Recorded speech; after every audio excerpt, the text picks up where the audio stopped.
Rules for voice change in different sentences. বিভিন্ন ধরনের বাক্যে ভয়েস চেঞ্জের rule.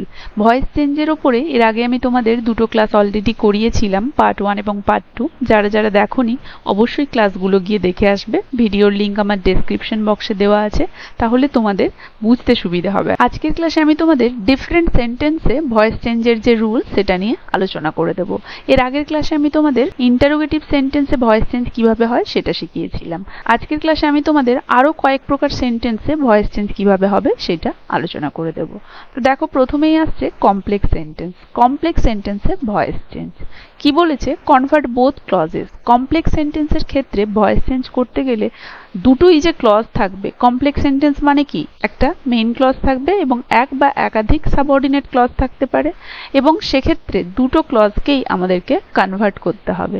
Both the principal and subordinate clause should be converted into passive voice. তাহলে complex সেন্টেন্সের ক্ষেত্রে দুটো ক্লজকেই, মেইন এবং সাবঅর্ডিনেট দুটো ক্লজকেই আমাদেরকে প্যাসিভে করতে হবে। আর যদি সাবঅর্ডিনেট ক্লজে সাবজেক্ট না থাকে তখন সেটাকে চেঞ্জ করা যাবে না। এক্সাম্পল দেখো, অ্যাক্টিভে দিয়েছে I know that he will do the work. দেখো এখানে কিন্তু complex sentence, I know main clause, that he will do the work subordinate clause. কি বলেছে? দুটোকেই আমাদেরকে প্যাসিভে কনভার্ট করতে হবে। দেখো, it is known to me, know verb থাকলে আমরা জানি বাই হয় না, প্রিপোজিশন টু নেয় তারপরে। It is known to me that the work will be done by him, that he will do the work. তাহলে এখানে যদি এইটা মেন ক্লজ হয়, আই সাবজেক্ট, নো ভার্ব, এবং পুরো এই সাবঅর্ডিনেট ক্লজটা তার অবজেক্ট, এবং এই সাবঅর্ডিনেট ক্লজে দ্যাট এই লিঙ্কারটা দিয়ে যুক্ত রয়েছে, এবং এই সাবঅর্ডিনেট ক্লজে he will do the work, এখানেও দেখছি আমরা একটি সাবজেক্ট, ভার্ব এবং অবজেক্ট পাচ্ছি, তাই তো? তাহলে এখানে সাবঅর্ডিনেট ক্লজ দিয়ে শুরু করব। তাহলে the work will be done by him. দেখো, the work will be done by him আছে, বোঝা গেছে? এবং তার আগে একটা দ্যাট ছিল, তাই দ্যাটটা রয়েছে। এবং it is known to me, I know ছিল, তাহলে it is known to me কোনটা? না, এই যে that the work will be done by him. বা এটাকে এভাবেও লেখা যেত, that the work will be done by him is known to me. বোঝা গেছে? তাহলে কনভার্টিং বোথ দ্য ক্লজেস। দেখো, দুটো ক্লজকেই, নোটাকে ইজ নোন করলাম আর উইল ডুটাকে উইল বি ডান করলাম। তাহলে দুটোই আমরা প্যাসিভে করলাম ভার্বগুলোকে। তাহলে বোঝা গেছে যে দুটো ক্লজকেই কনভার্ট করলাম। তো কমপ্লেক্স সেন্টেন্সে both the clauses will be converted into passive. এই রুল মেনে হবে। Handle infinitive and participle carefully. Infinitive থাকলে, পার্টিসিপল থাকলে কিভাবে করব? ইনফিনিটিভের ক্ষেত্রে convert the main verb to passive. ইনফিনিটিভের ক্ষেত্রে মেইন যে ভার্ব থাকবে সেটাকে প্যাসিভ করব। আর পার্টিসিপলের ক্ষেত্রে convert the infinitive to passive, infinitive ভার্বটাকে প্যাসিভ করব। Example, I want him to complete the task. এটা ইনফিনিটিভে রয়েছে, I want him to complete the task, তাই তো? এর প্যাসিভে কি হবে? ইনফিনিটিভের রুল কি ছিল? মেইন ভার্বকে প্যাসিভে করব। তাহলে প্যাসিভ হয়ে যাচ্ছে I want the task to be completed by him. দেখো, কমপ্লিটটা হয়ে গেল, টু আর কমপ্লিট ছিল, টু আর কমপ্লিটের মাঝে বি ভার্ব বসছে, কমপ্লিটেড থার্ড ফর্ম, কমপ্লিটেড হয়ে গেল। তাহলে I want the task to be completed by him. ইনফিনিটিভের ক্ষেত্রে যে মেন ভার্বটা ছিল টু প্লাস বেস ভার্ব, তাহলে বেস ভার্বটার আমরা প্যাসিভ করলাম। এবারে পার্টিসিপলের ক্ষেত্রে she heard him singing a song. এখানে participle, present participle, singing a song. তাহলে she heard the song being sung by him. কারণ হার্ডটা এখানে মেন ভার্ব ছিল, এটাকে আমরা প্যাসিভ করিনি। সিঙ্গিংটা, যেটা কিনা পার্টিসিপল ফর্মে রয়েছিল, এটাকে আমরা প্যাসিভ করেছি। তাহলে she heard the song being sung, সিঙ্গিংটা হয়ে গেল বিং সাং বাই হিম। বোঝা গেল? এরপরে আসছে লেট দিয়ে এবং বিট দিয়ে। যদি কোনো সেন্টেন্স লেট দিয়ে এবং বিট দিয়ে থাকে সেক্ষেত্রে কি হবে? এটা একটা স্পেশাল কেস। যদি লেট দিয়ে থাকে, in passive voice let is followed by the base form of the verb. দেখো উদাহরণে কি বলেছে? She let me go. তাহলে লেটের ক্ষেত্রে কি বলেছে? প্যাসিভ করব। প্যাসিভ ভয়েসে লেটটা কার দ্বারা ফলো হবে? Base form of the verb, তাই তো? She let me go.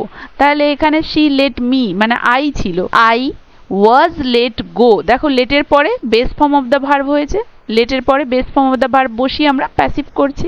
তাহলে I was let go by her. She let me go মানে I was let go by her. আর বিডের ক্ষেত্রে in passive voice bid is followed by to plus the base form of the verb. তাহলে বিডের ক্ষেত্রে প্যাসিভে হলে বিডের পরে to plus base form of the verb. যেমন he bade me to stay, তাই তো? তাহলে আমাকে করেছিল, তাহলে আই ওয়াজ বিডেন, বেডটা থার্ড ফর্ম হয়ে গেল বিডেন। এবারে এই যে বেডটা, যেটা বিডের থার্ড ফর্ম, তাহলে এর পরে কি বসবে? টু বসবে প্লাস ভার্বের বেস ফর্ম। দেখো এই যে টু বসেছে, স্টে বসেছে, ভার্বের বেস ফর্ম, তাহলে হলো বিডের পরে টু প্লাস ভার্বের বেস ফর্ম। তাহলে লেট থাকলে লেটের পরে প্যাসিভের ক্ষেত্রে ভার্বের বেস ফর্ম বসবে, এবং বিড থাকলে তারপরে প্যাসিভের ক্ষেত্রে থার্ড ফর্মের পরে টু প্লাস ভার্বের বেস ফর্ম বসবে। সেইভাবে এটার প্যাসিভ। বোঝা গেছে তাহলে লেট এবং বিডের ক্ষেত্রে। এরপরে আসছে রিফ্লেক্সিভ প্রোনাউন। রিফ্লেক্সিভ প্রোনাউন কোনগুলো? যেগুলোর শেষে সেলফ কথাটা যুক্ত থাকে। এই ধরনের প্রোনাউনের ক্ষেত্রে প্যাসিভটা একটু ডিফারেন্ট হবে, কারণ এর সাবজেক্ট মানে যে কর্তা সেই কাজটা করছে আর রিসিভারও সেই। এক্সাম্পল দেখো, শি কিল্ড হারসেলফ। এখানে যে কাজটা করছে এবং যে কাজটা রিসিভ করছে সেম পারসন, তাই তো? অতএব এক্ষেত্রে যদি প্যাসিভ করি কি হবে? She was killed by herself. সে নিজের দ্বারা মারা হয়েছে। প্যাসিভটা একটু ডিফারেন্ট হলো। তাহলে কিলটা ওয়াজ কিল্ড হয়ে গেল, সে নিজের দ্বারাই মারা হয়েছে। রিফ্লেক্সিভ প্রোনাউনে এইভাবে প্যাসিভ হবে। আর আসছে কি? Quasi passive verb. Verb like feel, taste, smell etcetera when used with adjectives followed a different passive structure. তাহলে এই যে ভার্বগুলো ফিল, টেস্ট, স্মেল, এগুলো যখন অ্যাডজেক্টিভের সাথে ব্যবহার হয় তখন এটা একটা ডিফারেন্ট প্যাসিভ স্ট্রাকচার তৈরি করে। মানে এগুলো যখন কোয়াসি প্যাসিভ হিসেবে ইউজ হয়, তার প্যাসিভ করতে গেলে ডিফারেন্টভাবে প্যাসিভটা হবে। যেমন ধরো, দ্য রোজ স্মেলস সুইট। তাহলে দেখো স্মেল এর সাথে অ্যাডজেক্টিভ নিয়ে নিয়েছে, ফলে এটা একটু অন্যরকম হয়ে রয়েছে, কোয়াসি প্যাসিভে হয়ে রয়েছে, সেমি প্যাসিভে।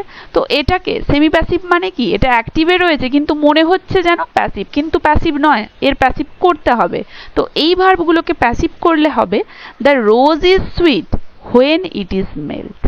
এই যে স্মেলড ভার্বটাকে আমরা প্যাসিভে আনলাম এবং তার আগের অ্যাডজেক্টিভটাকে ডিফারেন্ট ভাবে ইউজ করলাম। The rose is sweet when it is smelled. তাহলে দ্য রোজ স্মেল সুইট, এইটার প্যাসিভ দাঁড়াবে the rose is sweet when it is smelled. বোঝা গেছে তাহলে কোয়াসি প্যাসিভ ভার্বের প্যাসিভ ফর্ম কিভাবে হবে? কোয়াসি প্যাসিভ ভার্ব যখন অ্যাডজেক্টিভ সাথে রাখে তখন তাদের এইভাবে একটু ডিফারেন্ট ওয়েতে প্যাসিভ ফর্ম তৈরি করা হয়। আশা করি এই ধরনের সেন্টেন্সগুলোর ক্ষেত্রে অ্যাক্টিভ থেকে প্যাসিভে কিভাবে চেঞ্জ হয় বোঝা গেছে। কারো কোথাও অসুবিধে নেই। তাহলে ক্লাসটা কার কেমন লাগলো জানাবে, ভালো লাগলে একটা লাইক আর শেয়ার করে দেবে, আর যারা যারা এখনো আমার চ্যানেলটা সাবস্ক্রাইব করোনি কাইন্ডলি আমার চ্যানেলটা সাবস্ক্রাইব করে দেবে। এই ক্লাসটা তাহলে এখানেই শেষ। দেখা হচ্ছে এর পরের ক্লাসে নতুন একটা টপিক নিয়ে।